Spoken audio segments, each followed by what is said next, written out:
if you own a house and you're paying a mortgage on it, your on-time payments do help you. But your late payments, of course, are counted against you. But for somebody who's renting, their on-time rental payments don't necessarily help them get a better credit score, but their late rent payments actually count against them. So this is a piece of legislation that we hope to pass. We know we can pass it on a suspension. That means that it doesn't necessarily have to go through committee. It could go through on suspension, and we know it would pass. So I hope it does pass. It would help out a lot. And I could tell you that there's a lot of families that have expressed interest in this piece of legislation.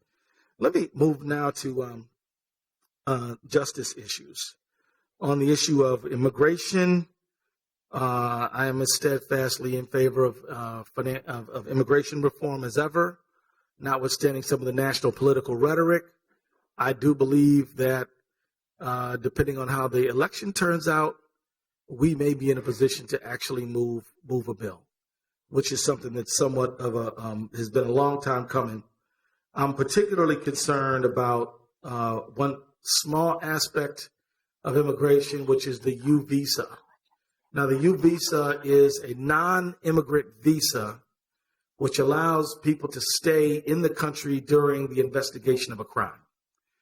This means that if the officer wants to, they can certify that this individual can stay in the country because they're liable to be a witness in a criminal investigation. Now, I want to commend Minneapolis. This is something that the Minneapolis Police Department is doing right. They have a good U visa program. I cannot say that every police department in the 5th Congressional District has a good U visa program. In fact, there's one police department that says this is just sort of a surreptitious way for people to stay in the country who shouldn't. And I'm like, you don't get it. This is a way for you to help solve crimes. They're like, well, I don't think so. We don't use it. But Minneapolis does use it. And I want to just say, I know that, you guys hear a lot of things about what Minneapolis Police Department should be doing better. This is something they're doing good. And that's something that I would tell you. In fact, they have even offered their services to help train other departments on how to use the program. And for a woman who's been battered or beat up or abused, who's afraid to call the police because they think they're going to get deported, this is a very important tool. Congressman Ellison, we got a question from Councilmember Cano.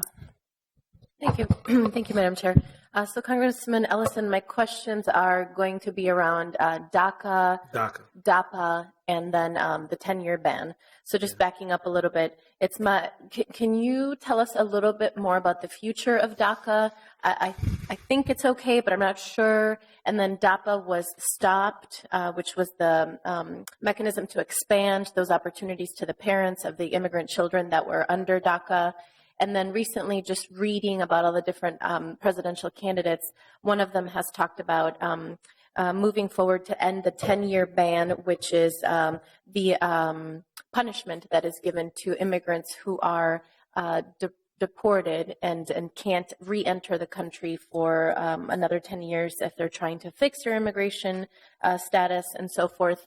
And so is that, I guess my question is that something that can be done under executive order of the president, or would that involve action from the Senate and the U.S. Senate and the U.S. Congress? The U.S. Supreme Court will not rehear the DAPA-DACA immigration case. So I think we're done, at least for the time being. They denied hearing for that. And so, as you know, this lawsuit emerged out of Texas. And I think there's an open issue as to whether or not that decision can bind other states. That issue is live. But in terms of the Supreme Court being able to weigh in on DAPA and DACA and hear the case, that they have denied that. And as you know, it's a 4-4 court. And so until we get a new Supreme Court justice, we're just sort of in an unfortunate holding period. You should know that the basic premise of DAPA and DACA is that the federal government has the discretion to prioritize removals. So they can remove particularly dangerous people first, and they can remove the valedictorians last. The real issue was, can the executive branch grant work visa? Or does that need to go through some sort of a legislative process? And so for now, DAPA and DACA are sort of DOA. But I think that, new president, new person on the Supreme Court could bring us some new life. But the hope that I had with DAPA and DACA has now been sort of, the one door has been closed. And that's just a simple, sad reality. Now, the 10-year ban, I have to be honest with you, I have not had a chance to study that in the last few days, but I think that the 10-year ban is statutory. Mike, could you see if you could look that up for me? Yeah, but I'm pretty sure, Mike, is the 10-year ban statutory? I think it is, but you know what? We're not 100% sure, although I am about 95% sure. So if you could take a look at that, I'd like to be wrong, but I think it's statutory. And because if it's not statutory, executive order can change it. Mm-hmm. But if it is statutory, then you have to change the statute. Now, we'll find out in just a moment, but I think it's statutory. You have a follow-up, council member? Yeah, I just wanted to so essentially with DACA and DAPA, are we saying that then millions of young people are now going to be put back into the status of being undocumented and unauthorized to be here? Or what happens? So here's what happens. So we have the period before DAPA and DACA, and that was a situation where, the administration would find people and they would do ICE raids and so forth. And you've been a leader in this, and I thank you for that. And then what happened is we had DAPA and DACA, and we had people signing up, and we had people who were sort of in this frame where if you were born here, your parents could stay, and if you were not born here but you came as a child, you could stay. And we were sort of in this period, and then there was a Texas lawsuit, and then, of course, they would also give you work visa, and then the lawsuit emerges out of Texas from this conservative judge. Then the case gets appealed, and then it goes to the Supreme Court, and the posture is DAPA and DACA. The posture, when I say posture, what I mean is we had a negative ruling at the lower court. And so in order to fix it, in order for there to be a ruling that the executive does have the authority to make this decision, which I think they did, the Supreme Court would have to accept cert and would then have to rule in our favor. They denied cert, which means we go back to status quo ante. So now look, the Obama administration doesn't have to aggressively deport people. You can kind of do DAPA and DACA without announcing it. You can't give them a work visa without announcing it, but you can sort of prioritize removals without making it an official policy. But right now we're in status quo ante, council member, and I think that it is something to be disturbed about. We'll send you the research that we have. And so, as a matter of fact, you've given me an idea. We might need to do a community meeting to clarify with everybody what's going on. This was just October 3rd that the Supreme Court made this decision. It's like really brand new. What's today, the 12th, 13th? This decision really just hit. And so that's kind of why we're in this posture. The decision's not even 10 days old, and it really didn't get much press, to tell you the truth. I don't know what you all think. I don't think that that ruling got, because it wasn't like a ruling, just like they denied cert, so it's kind of like not much news on it. But we'd be happy to work with you to do a community meeting on this and what it means. Yeah, no, I would really appreciate that, because I think having all these young people apply, I remember there was a really big push to get a lot of undocumented folks to apply to the DACA program. And now, they were enrolled and some of them got work. And now they have to kind of go back to being in the shadows. And so what does that mean for our local economy? What does that mean for who's getting education? What does that mean for the growth of our city and our state? And so not kind of, ignoring that reality. And I agree with you. It did not get enough attention in the media. But we got to bring it to light, because at this point, like, ICE can sort of not be aggressive. Mm-hmm. But in terms of getting that work visa and getting a permanent status that you don't have to hide, that's just all up in the air. Mm-hmm. But then what about the state DREAM Act? How does that play? You know what I mean? There are a number of unanswered questions. So if you're interested, we'd be more than happy to do sort of a community meeting on this issue. Sure. Yes. And I know how hard you worked on this, so I definitely am feeling for you right there. Let me move on to the issue of criminal justice. I want to say thank you all for really focusing on this issue. This is a key issue. I can tell you that we absolutely have had a historic conflict between communities of color and our police. I say this without any reservation for commending our police for doing heroic things every single day. Every single day. They're saving people. They're putting themselves in harm's way, and we owe them a tremendous debt of gratitude. But at the same time, we don't have to say that they have not been real serious and systemic problems. They certainly have been. So what are we going to do about it?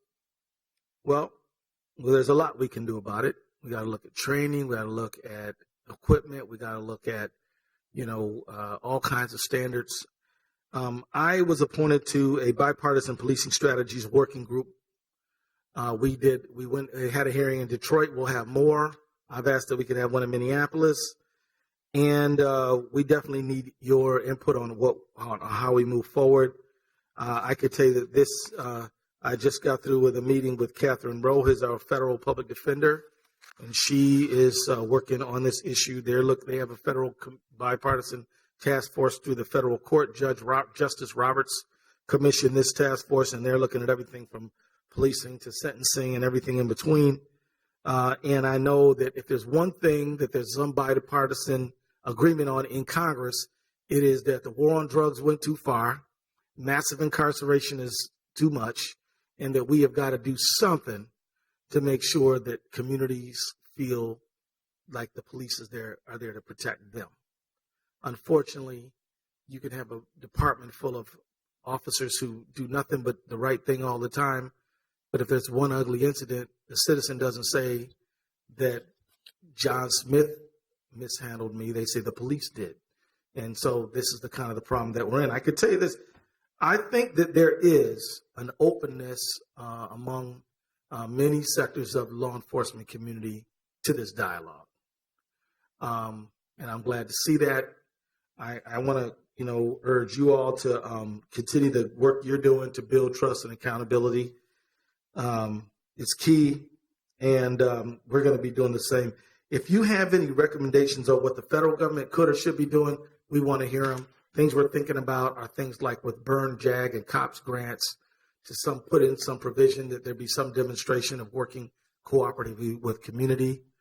For sure, we need to make some changes to the 1033 program. That's the program that allows the Department of Defense to give local law enforcement military-style equipment. Just so you know, I don't have a problem with a local police department saying we need certain kind of armed vehicles because we might have a barricaded gunman and we need certain kind of equipment to protect the public. I have no problem with that. My problem with it is when it is the Department of Defense telling local law enforcement, oh, you need an MRAP. There are departments across the United States. They have like 2 or 3 police officers, but they got 2 MRAPs. You know what an MRAP is? It is a armored vehicle that has a V-shaped hull to displace blast in case they go over an improvised explosive device. You following what I'm saying? That's what it is. So instead of the flat vehicle, which means that the drivers are going to have their legs blown off, it displaces the blast because it has the V-shaped hull. Now, these vehicles which run $1 million apiece.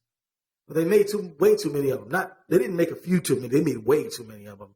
So they're more or less giving them away to local police departments all over the country, which is why, Minneapolis with 800 officers probably could use a vehicle like this in, not every day, but in some occasion. But some tiny little departments are getting this kind of stuff. And it's not just MRAPs. It's all kinds of stuff. And it's called the 1033 program. And here's another thing that makes the 1033 program even worse. You have to use the military equipment within a year or they'll take it back, which means they guarantee that it's going to get used. And this issue came to light during Ferguson, when the Ferguson Police Department was bringing out all this military-style stuff and against unarmed protesters. So we're doing that. We did have a bill on body cams. I thought that was I know some citizens didn't think it was a good bill. I thought it was better than nothing. But it's there. Away from the issue of policing, but still in the area of criminal justice, I could tell you that myself and Senator Rand Paul have bills on reducing mandatory minimum sentencing, which, as a former criminal defense lawyer, I can tell you is a program with no merit. I think you want to sentence somebody, let probation write a report and let the judge do the sentence. But for Washington, D.C. to be sentencing somebody in Minneapolis is ridiculous. I don't believe in mandatory minimum sentencing. I believe in the grid, but I don't believe in this. Everybody who does this gets that, which is what we have, which is why we have 2.5 million people behind bars. So on the issue of affordable housing. So just a second, yeah. Congressman. So, so I just wanted to have a quick comment on kind of this bucket of work that you've been talking about. First, I think that we are really grateful that you are on this congressional task force on policing. And I think if we are able to get a session in the Twin Cities or whatever makes sense, you can count on us to support in any way possible. I know that we would appreciate that opportunity for community conversation. I am curious if you think that this task force has an end game in terms of, do you actually have deadlines for completing your work and those kinds of things to kind of put pressure on developing a product? And then also, I just want to say I appreciate you gave us some suggestions, which I think actually is very helpful. We can follow up on with what might be ideas for what the federal government could do or fund through its existing programs. And so we will for sure follow up on that as well. Yeah, well, yeah. So we're supposed to wrap up our work at the end of this session, and then it'll be recommissioned and it'll probably finish up early spring. It's being led by the chairman and the ranking member. And so, yeah, we will have a set of recommendations, but that'll be all it is. But then that has to be put into some sort of a bill format, and we got to vote. There is some basic consensus around one issue that I think everybody kind of agrees on is training. As you know, there's this model of policing of officer as warrior, and we need to move to a warrior, an officer as guardian. And we have identified certain consistencies in training that have brought us to some level of concern.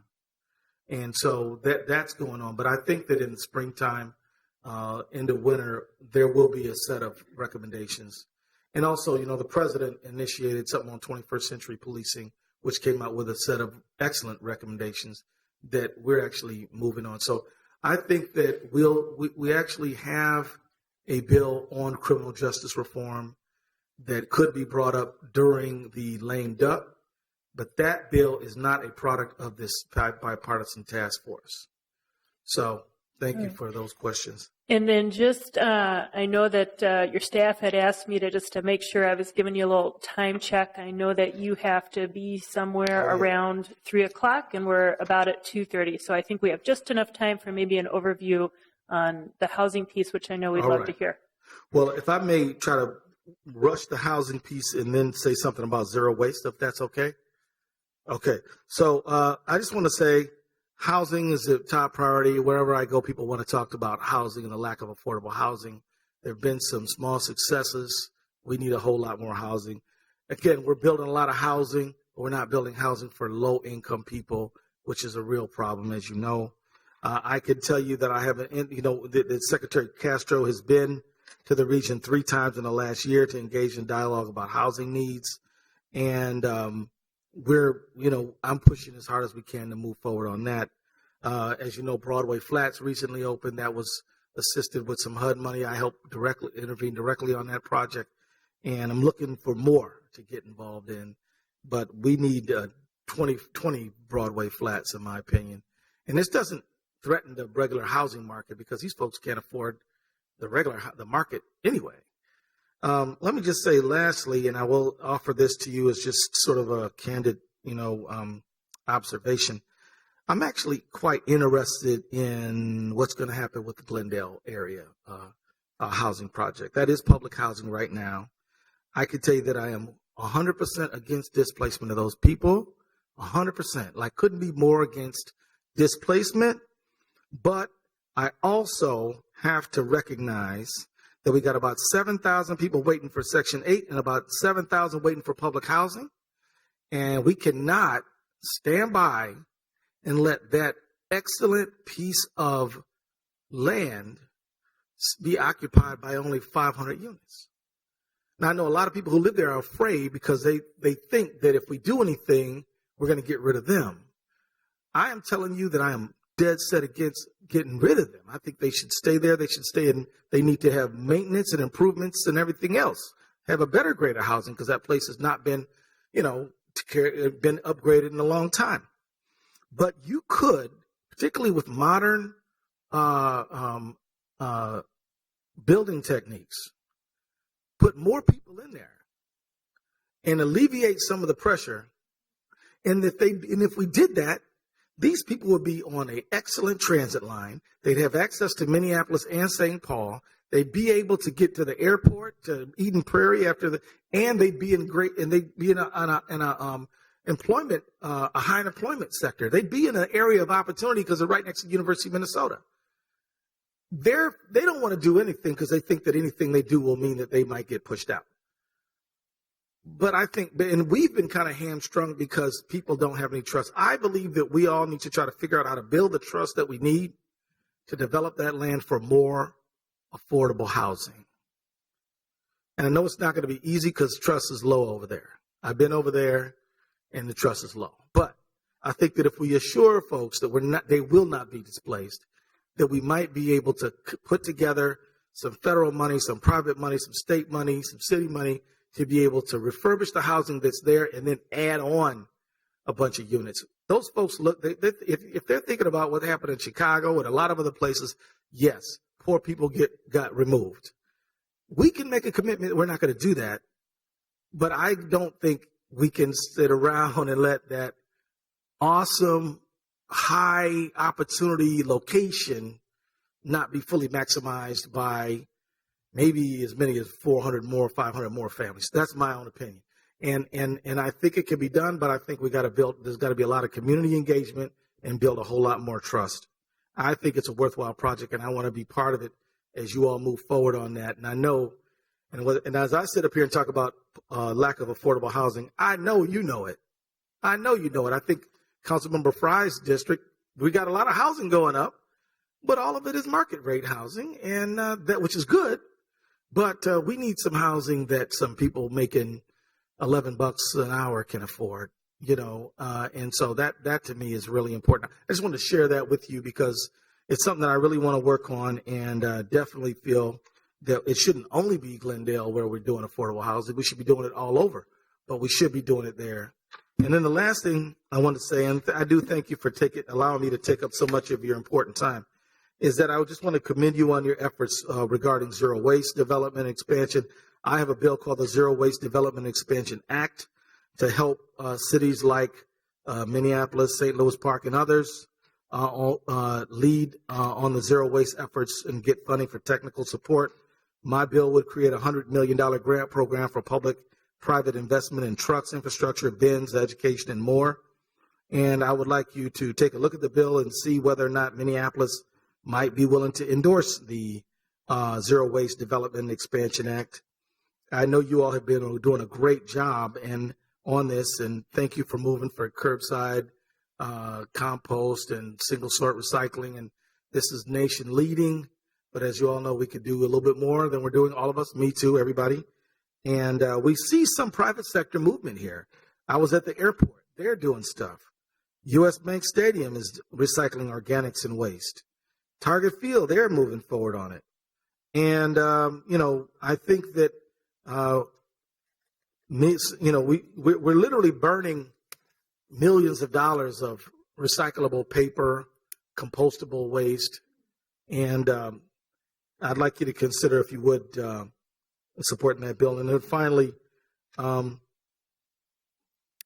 think that's probably all we have time for now. But I just want to say thank you all for everything that you're doing. I'll submit my written comments so everybody can have them. I'm continuing to work daily on Somali remittances. Certainly a key priority for my office. We work on this all the time. We work with Treasury. We work with the World Bank. We work with the African Development Bank. We work with the Somali government, and I want to continue to do that. And MSB, SAMHSA Association, and so we've seen incremental positive change, but at the same time, there have been some disturbing developments. It's not illegal to transport money in a suitcase. You have to declare it. But a lot of SAMHSA people who are doing that, getting stopped at the airport, getting run through a lot of difficulty, even though what they're doing is perfectly legal. But a TSA might be wondering, why are you carrying all this money?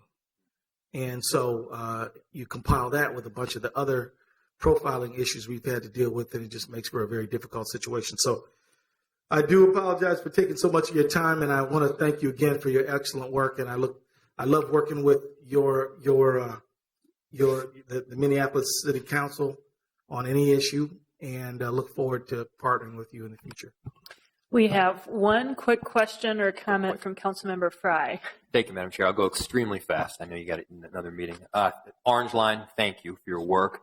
Riverfront access, reclamation, revitalization, also really appreciate your work there. I think there's some major opportunities, especially in North Minneapolis, Upper Harbor Terminal, capping over 94 that I think could be really critical. Along the central riverfront there, and you mentioned Crown Hydro, thank you for that as well. The neighborhood and myself really have gotten pretty much zero engagement and feedback from the entity so far. So, regardless of whether there is a possibility, we just haven't heard anything.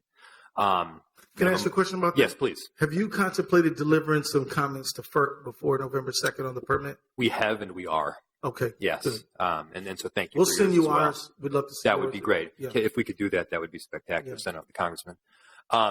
Minimum wage, thank you for your support on a federal level. As you know, we're moving forward at the city as well. Any advice and input you have on that would be spectacular because we're going to need it over the next several months. Affordable housing, you're absolutely right. The vast majority in the third ward has been market rate. I will say we did just set a record with opening a few new affordable housing projects. Well, thanks for that. Which we're really excited about. And the last one, tour them sometime. I would love that. Around. I would love that. Yeah. And the last one, really more of a question. I wasn't. I have not been as aware of your work on allowing for rent and cell phone payments to be used towards your credit score, which is spectacular. Yeah. Two questions. One, is there the possibility of doing that almost retroactively so your credit could be inclusive of the payments that you've made on rent for the last however many years? And then that's a great question. Yeah. Actually, I don't know. Thinking selfishly on that almost. No, right. No, let me tell you, I don't know the answer to that, but I think this is a very important question. Right? Yeah.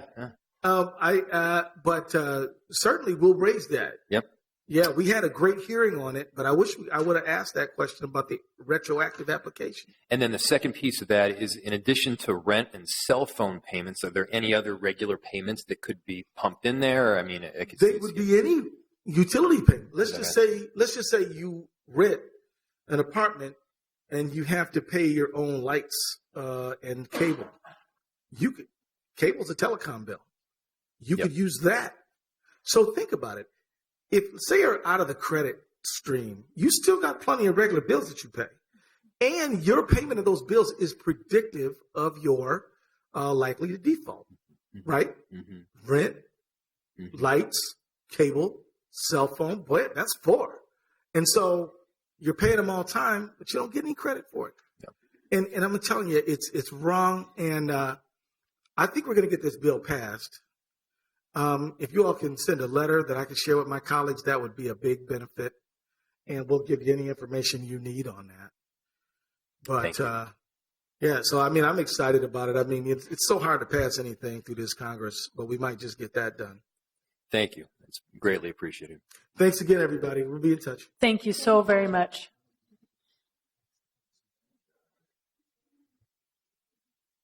So with that, we do not have any actions, as that was a verbal report, but we have one final item. I do think it will be relatively brief.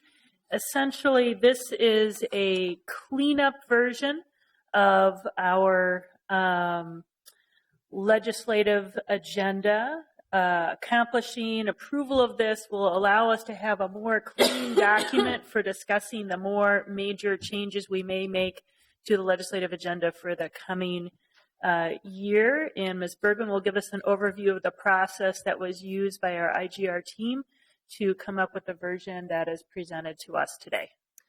Thank you, Madam Chair and committee members. Sasha Bergman from the IGR department. And absolutely right. Today I'm planning to present kind of an overview of what got us here, very brief, and then kind of what the next steps would be to adopt some of these updates and other new items to add to the legislative agenda and policy positions for 2017. So ordinarily, this time of year, we are working on new proposals for the legislative policy positions and then the legislative agenda for us to work off of at the state capitol. This year, we undertook a process to do updates to the existing policies and to really take a deep dive and make sure that they represent still what they have, what has been in place for a long period of time. As you know, we had an urban scholar, Guled Ibrahim, who did a fantastic job helping us with this process over the summer. We had more than 20 meetings with staff from across the enterprise, and I tried to do a quick note about how many staff I think were engaged in this process, and I think it was between 40 and 50 from different departments across the enterprise to look at each policy position and see what updates need to be made. Now, at this point, we are still making a couple of final tweaks to the document, so we don't have it done just yet. We are going to be sending it out to folks. We had to do some rearranging of some of the items. They may be moving to different places within the document and things of that nature. So we will be sending that out to you in the next couple of days and would be looking to hopefully have those positions adopted at the next committee hearing on October 27th. And we would be happy to get any feedback that you might have. We are reaching out to each council member on this committee to just talk about the upcoming legislative session and to talk about any new ideas you might have, some of the new ideas that have come from staff throughout the enterprise, but also to talk about any questions you might have about the modified document. In terms of the sort of separate process of soliciting new ideas from staff across the city enterprise and from council members and others, the policy liaison team has met a couple of times over the last several weeks to talk about these new ideas. They will be meeting, I believe, on Monday to kind of reassess all these ideas, provide their recommendations, and then hopefully at the next IGR committee meeting, we would have some presentations from some city departments on some of these new proposals that they would like to see move forward for consideration and inclusion in the 2017 legislative policy positions and legislative agenda. And also in our new idea outreach, we have been in consultation with the League of Minnesota Cities and Metro Cities and working on their policy committees to see what their priorities might be for the next session and other stakeholders as well. So in terms of next steps for the new policy positions that will be up for consideration, again, presentations to this committee, and then ultimately, hopefully at the November IGR committee meeting, those could be adopted into the new or the updated policy position document, and then the full legislative agenda, which is the much shorter and focused list, could be adopted in December, in preparation for the upcoming legislative session. With that, I'm happy to stand for questions, and otherwise we will be in touch with your offices to set up time to talk more about all of these things in greater detail to the extent that you have questions. With the focus of the meetings being on the new policy items, correct? Yes, Okay. absolutely. In preparation for our next meeting. Yes, but in coming days, we will also send that updated, refreshed document based on staff recommendations and then our final adjustments to it to you so you can review it if you're interested, look at questions you might have or concerns, and then we're happy to talk about that as well if you'd like. Okay. All right. So with that, I think that's a receive and file item. All in approval, please say aye. Aye. Opposed? Thank you for that work. And we'll continue the conversation at our next meeting. With that, we've concluded our business and we are adjourned. Thank you.